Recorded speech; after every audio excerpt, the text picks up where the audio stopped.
உங்கள் வேல்யூ எவ்வளவு வேல்யூ? இயேசுநாதருக்கு என்ன மதிப்பு அது உங்க மதிப்பு.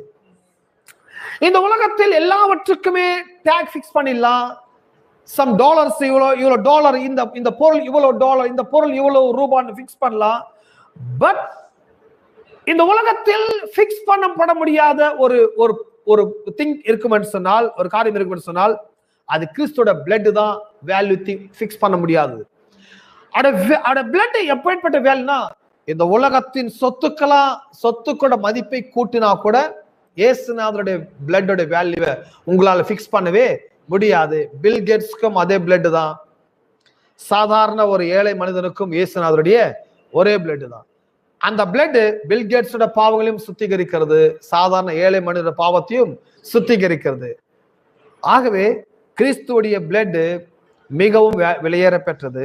அந்த வெளியேறப்பெற்ற ரத்தத்தால் மீட்கப்பட்ட